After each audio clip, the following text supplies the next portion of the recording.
Генетикалық тұрғыда адамзат баласының 120 жыл өмір сүруге мүмкіндігі бар. Алайда біздің ғасырымызда бұл жасқа жету қиынның қияметі. Жапондықтар орташа есеппен 79 жас, австралиялықтар мен гректер, канадалықтар және шведтер 78-ге дейін. Немістер мен американдықтар 76 жасқа дейін өмір сүреді екен. Ал түркі халықтары мен орыстарды өмір сүру деңгейі әлде қайда қысқа. 67 жастан асқанда есеңгірей бастайды екен. Халықаралық дәрігерлер тобы мен психолог-диетологтар мәңгі жастықтың 10 сырын ашқан. Ең алдымен тәбетке тыйым салу қажет. Күнделікті тұтынатын 2,5 мың калорияға 1,5 калорияны қосыңыз. Одан артығы сырап. Өзіңізге лайықты, жаныңызға жақын жұмыс табыңыз. Француздар мамандықтың адамның талғамынан шыққаны дұрыс дейді. Бақытты адам жұмысқа қуанышпен барып, мақтанышпен қайтады. Жұмыссыз бос жүргендер өз жасынан 5 жыл бұрын ерте қартаяды. Жүрегіңіз қалаған адаммен өміріңіздің қиындықтарымен бөлісуге тырысыңыз.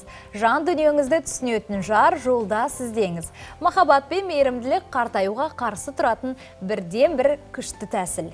Қимылдаңыз. Күніне кем дегенде 8 минут спортпен айналысудың өзі өмірді ұзартады. Қоғамдағы жағдаяттарға өз көзқарасыңыз болсын. Айналасына көп мән беретін, сұлулыққа ғашық адам депрессияға түспейді. Өзгелерден оқшауланған жан толқынның ағысына қарсы жүзген адам. Салқын бөлмеде ұйықтаңыз. 17-18 градус бөлмеде ұйықтаған адамның өмір бойы жап-жас болып өтетіні әлде қашан дәлелденген. Ендігі сұрақ, жас болып көріну үшін не істеу керек? Артық әжіммен, майдан, қатты арықтықтан құтылып жас көріну үшін маманның кеңесін ұсынамыз.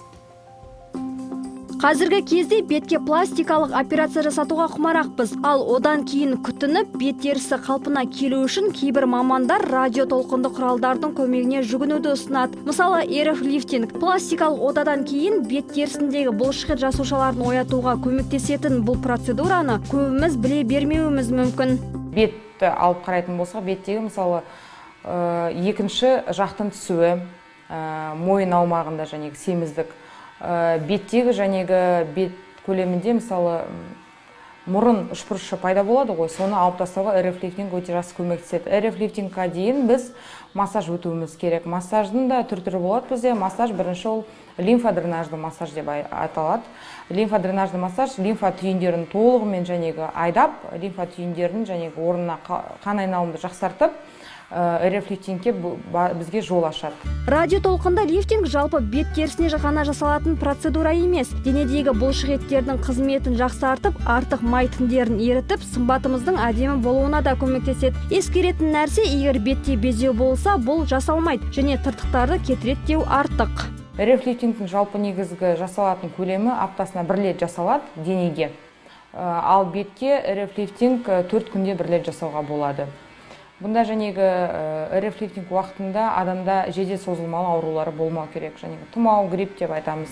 Аталған процедураны тағы бірнеше жағдайда жасауға болмайды. Егер клиенттің жүрегі ауыратын болса, немесе қандай да бір ағзасы аппараттың көмегімен жұмыс істесе, радио толқында лифтинг жасалмайды. Жүкті әйелдер мен бала емізетіндерде мұны жасатпағаны жөн. Алайда қан айналымын жақсартып, ұсақ әжімдерді кетіруде радио толқында лифтингтің мүмкіндігі мол. Шырайыңыз арта түссін. Маржан Нүсіпбек, Қоблан Өтегенов, арнайы Қайырлы таң үшін. Онда